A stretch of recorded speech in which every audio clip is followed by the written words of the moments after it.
नमस्कार, Bharat express digital में आपका स्वागत है। मैं हूं आनंद विजय सिंह। बात उत्तर प्रदेश के संभल की, जहां रमजान के दौरान मुस्लिमों को रोजा, इफ्तार और सहरी के समय लाउड स्पीकर के इस्तेमाल के लिए प्रशासन से अनुमति नहीं मिली है। ऐसे में मौलाना ने अजान देने के लिए नया तरीका अपनाया। मौलाना ने रोजा इफ्तार के समय लोगों को सूचित करने के लिए घर के बाहर खड़े होकर बिना लाउड स्पीकर के अजान दी। मौलाना का कहना है कि प्रशासन के द्वारा अनुमति नहीं मिलने के कारण यह कदम उठाना पड़ा है। दरअसल संभल में पुलिस प्रशासन ने पिछले कई दिनों से हाईकोर्ट के नियमों और शासन के निर्देशों का हवाला देते हुए धार्मिक स्थलों पर लगे हुए तेज आवाज वाले लाउड स्पीकरों को लेकर काफी सख्ती की है। काफी संख्या में मस्जिदों और मंदिरों पर लगे हुए लाउड स्पीकर जब्त भी किए गए हैं। लेकिन रमजान को देखते हुए शनिवार को एआईएमआईएम के नेताओं ने डीएम राजेंद्र पैंसिया को पत्र देकर दिन में कुछ मिनट के लिए लाउड स्पीकर बजाने की इजाजत मांगी थी। हालांकि प्रशासन की तरफ से हरी झंडी नहीं मिली, तो अब मुस्लिम समुदाय के लोगों ने रोजा इफ्तार के समय लोगों को सूचित करने के लिए नया तरीका अपनाया है। संभल सदर कोतवाली इलाके के मोहल्ला कोट गरबी में मौलाना हाजी एहतशाम के द्वारा रोजा इफ्तार का समय होते ही मोहल्ले में घर के आगे खड़े होकर बिना लाउड स्पीकर के मुंह से अजान लगाई गई। मौलाना ने घर के बाहर खड़े होकर अजान दी और रोजेदारों को रोजा इफ्तारी के समय के लिए सूचित किया। विभिन्न संगठनों द्वारा मांग उठाई गई कि उनको कुछ समय के लिए लाउड स्पीकर है वो पूर्व की तरीके से चलाने का अनुमति दिया जाए, लेकिन ये स्पष्ट किया जाता है कि शासन द्वारा दिए गए दिशा निर्देश और माननीय न्यायालयों द्वारा दिए गए दिशा निर्देश है, उन सबको अक्षरशः ग्राउंड पे फॉलो करवाने का काम पुलिस एवं प्रशासन का है। पुलिस द्वारा इसमें सभी पुजारियों मुतवलियों को हिदायत दी गई है कि वो किसी प्रकार से इस तरीके के जो दिशा निर्देश है इनका वायलेशन ना करें। अभी तक जनपद संभल में कुल 6 एफआईआर है वो पंजीकृत की गई है, जिसमें इन्होंने रिपीट ऑफेंडर्स हैं जो बार बार बताने के बावजूद लाउड स्पीकर से जो बच्चे स्कूलों में पढ़ाई करते हैं उन सबका जो है वो कान फोड़ो म्यूजिक बजा के या फिर डिस्टर्ब करके उनको जगाने का या फिर उनकी नींद में खलल डालते हैं या फिर वृद्ध लोगों को भी परेशान करते हैं।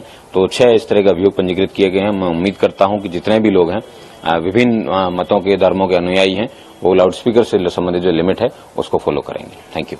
इस तरह से संभल में लाउड स्पीकर पर प्रशासन की सख्ती के बाद अब मुस्लिमों ने घर के बाहर खड़े होकर अजान लगाकर रोजा इफ्तारी के लिए सूचित करने का नया तरीका निकाला है। इसको लेकर इलाके में तरह तरह की चर्चा भी हो रही है। वहीं मौलाना शहाबुद्दीन रिजवी बरेलवी ने उत्तर प्रदेश सरकार से मांग की है कि रमजान शरीफ के महीने में सहरी और इफ्तार के वक्त मुसलमान को सहूलियत और रियायत दी जाए। लाउड स्पीकर को उतरवाकर पक्षपातपूर्ण रवैया न अपनाए जाए। हाईकोर्ट का आदेश सबके लिए है, सिर्फ यह आदेश मुसलमानों के लिए ही नहीं है। लाउड स्पीकर को हटाने के लिए एक अभियान शुरू कर रखा है। दरअसल ये अभियान हाईकोर्ट के एक आदेश को अमली जामा पहनाने के लिए है। ये आदेश आज का नहीं है, कई साल पुराना है और वक्तन फ़ौक्तन इस तरीके से गवर्नमेंट एक अभियान चलाती रहती है लाउड स्पीकर को हटाने के लिए। मगर अभी फ़िलहाल रमज़ान शरीफ की शुरुआत हो गई है।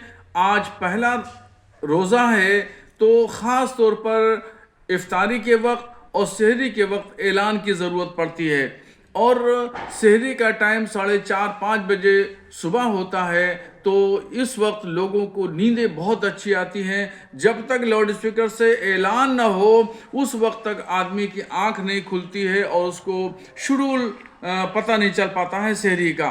इसलिए ज़रूरी है कि हुकूमत इसमें रमज़ान शरीफ के महीने में रियायत दे और सहूलत दे मुसलमानों को, ताकि अच्छे से रमज़ान शरीफ हो सकें। और लाउड स्पीकर उतारने की जहाँ तक बात है तो उसमें पक्षपात नहीं किया जाना चाहिए।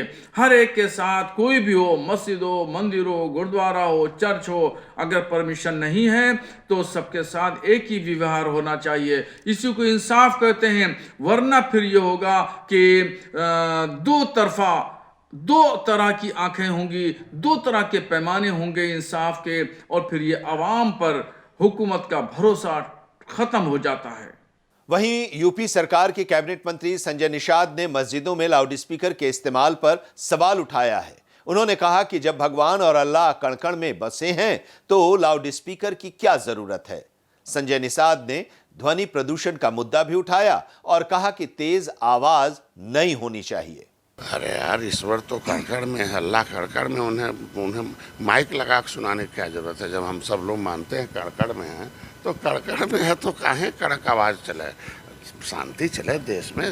बच्चा पढ़ने लिखने का समय है ना, ये लाउड स्पीकर बजा के क्या डिस्टर्बेंस होता है। हम कहते हैं न्यायालय ने ऑर्डर कर रखा है, ये ध्वनि प्रदूषण है, क्या चाहते हैं। भगवान तो शांति देने के लिए कहा है, बीमारी देने के लिए तो नहीं कहा है। तो निश्चित रूप से जब ऑर्डर है कोर्ट का, भाई नहीं बजना चाहिए, तेज आवाज़ नहीं होनी चाहिए, ये क्या मतलब है। भाई शांति से अपना सभी लोग आए, सबको मालूम है कौन टाइम पूजा करना चाहिए, कौन टाइम नहीं करना चाहिए। घड़ी आ गए, वो तब था जब घड़ी नहीं था तो जगाया जाता भैया। एक आदमी समझता था कि कितना बजे रेखा से खींचा जाता था, इतना मिनट बात है। अब तो घड़ी आ गया, अलार्म आ गया, तो क्या जरूरत है, लगाए अलार्म, उस समय जागे चले जाए, क्या जरूरत है। तो इस वीडियो में फिलहाल इतना ही। देश और दुनिया की तमाम खबरों के लिए आप देखते रहिए भारत एक्सप्रेस।